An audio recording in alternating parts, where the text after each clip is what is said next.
Today we're going to read about Madeline in London.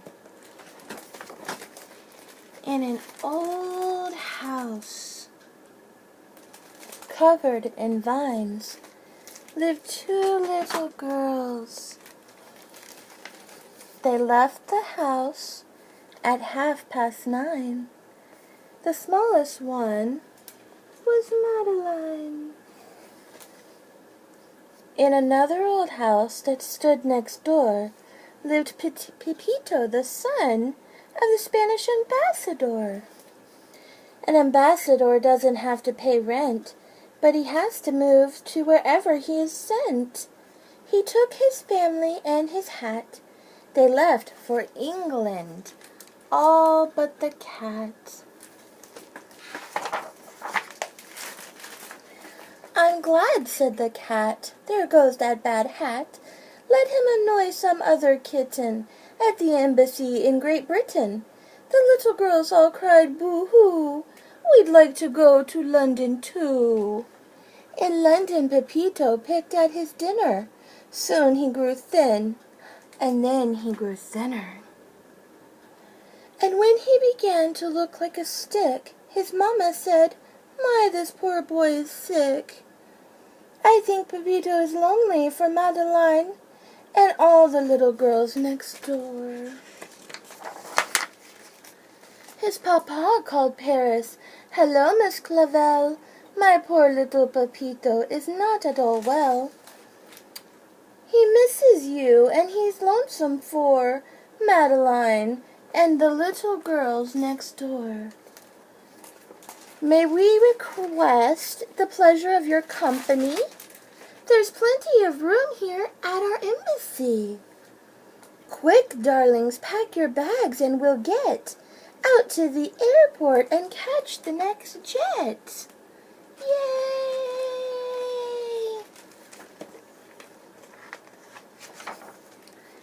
Fill the house with lovely flowers.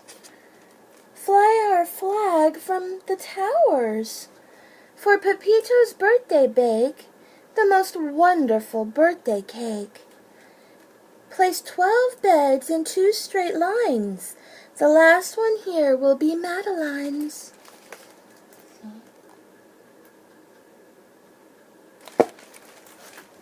I think he's excited. "Welcome to London. The weather is fine, and it's exactly 9:30. "Good heavens," said Miss Clavel, "we've brought no toy for His Excellency's little boy."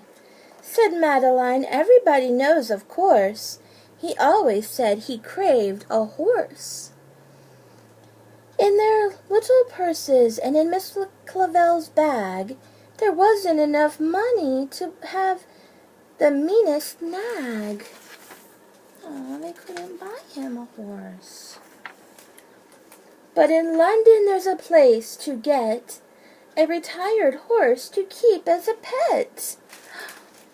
And when they went to that place, they found a horse that was gentle, strong, and sound. Some poor old dobbins are made into glue. Dobbins are what they call horses, and some of them were made into glue. But not this one. Look, he's as good as new. Happy birthday, Pepito. Happy birthday to you. See? This lovely horse, he belongs to you.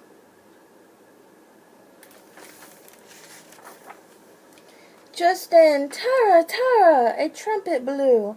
Suddenly outside, and off he flew, over the wall to take his place at the head of the Queen's Life Guards, which he had always lead. Before the Royal Society for the Protection of Horses had retired him from Her Majesty's forces. That's where the horse came from. He was always with the guards. "Oh dear, they've gone. Oh, what a pity. Come, children, we'll find them in the city." Uh-oh, they gotta find Pepito and the horse. Where did he go? Careful, girls, watch your feet. Look right before you cross the street. That's always good advice. You have to look both ways before you cross the street. Oh, for a cup of tea and crumpets. Hark, hark, there goes the sound of trumpets. Do you think that's where the horse is? Where the trumpets are? These birds have seen all this before.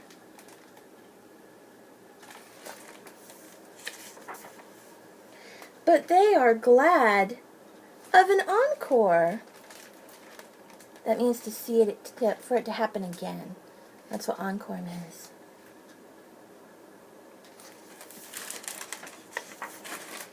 And so are the people on ship and shore. Everyone's happy to see more. And now it's getting really grand. Here comes the mascot and his band. The people below are stout and loyal, and those on the balcony are mostly royal. Look at all those people looking at Madeline and Pepito and the horse. The show is over, it's getting dark. In the city, in the park. Dinner is waiting, we must be on time. Now let's find Pepito and Madeline. Well, isn't it lovely, they're standing sentry right here at the Whitehall entry. That is the power and the beauty. In England, everyone does his duty. The horse went right back home after his job was done. Visiting is fun and gay. Let's celebrate a lovely day. Everyone has been well fed, and everyone was in his bed. Do you think Pepito had fun? Only one was forgotten. He'd been on his feet all day long without anything to eat. In a cottage that was thatched, wearing trousers that were patched, lived a gardener who loved flowers, especially in the morning hours, when their faces fresh with dew smiled at him, "How do you do?"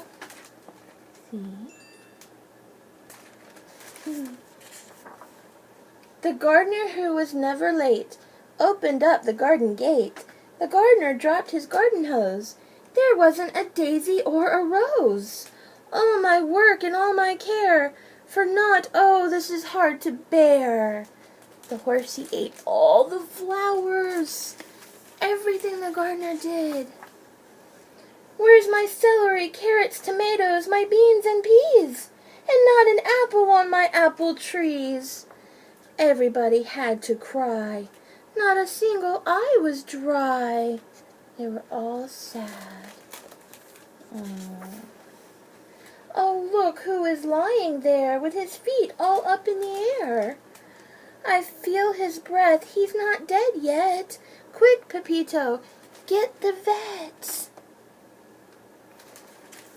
The horsey got sick from eating all that stuff. The vet said, "Don't worry, he's only asleep. Help me get him on his feet. As a diet, there's nothing worse than green apples and roses for an old horse." "Dear lady," said Miss Clavel, "we beg your pardon. It seems our horse has eaten up your garden." A little sunshine, a little rain, and it will all be the same. Pepito's mother said, "Quite so, quite so. Still, I'm afraid the horse must go." Then Madeline cried, "I know what to do.